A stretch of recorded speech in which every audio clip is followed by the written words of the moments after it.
June 25, 2026 இன்றைய நாளுக்கான இறை வார்த்தை. நீங்கள் காத்திருந்த பதில் தாமதமாகலாம், ஆனால் கர்த்தரின் பதில் தவறாது. சரியான நேரத்தில் அது உங்கள் வாழ்க்கையை மாற்றும்.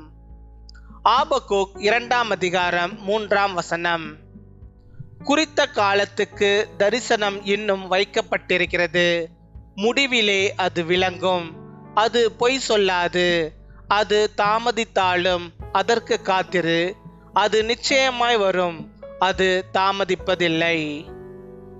என் அன்பு சகோதர சகோதரிகளே, சில ஜெபங்களுக்கு பதில் வர நீண்ட நாட்கள் ஆகலாம். சில வாக்குத்தத்தங்கள் நிறைவேறாமல் இருப்பது போல தோன்றலாம். ஆனால் தேவன் ஒருபோதும் தாமதிப்பதில்லை. அவர் சரியான நேரத்தில் செயல்படுகிறார்.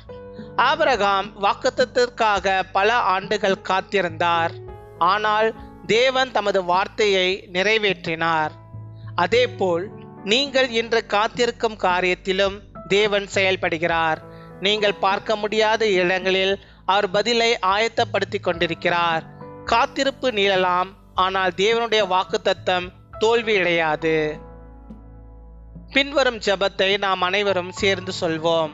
அன்பான பரலோக தந்தையே, உமது நேரம் எப்போதும் சிறந்தது என்பதை நாங்கள் நம்புகிறோம். காத்திருக்கும் நேரங்களிலும் எங்கள் விசுவாசத்தை உறுதியாக வைத்திருக்க உதவும். கர்த்தாவே, சோர்ந்து போன இதயங்களை புதுப்பியும்.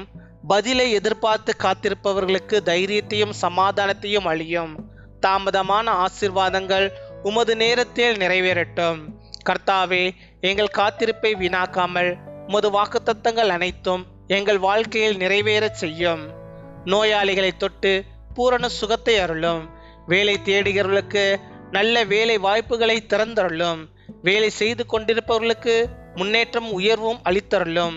திருமணத்திற்கும் குழந்தை பாக்கியத்திற்கும் காத்திருக்கிறவர்களின் ஜெபங்களுக்கு கிருபையாய் பதில் தாரும். இயேசுவின் வல்லமையுள்ள நாமத்தில் ஜெபிக்கிறோம். ஆமேன்.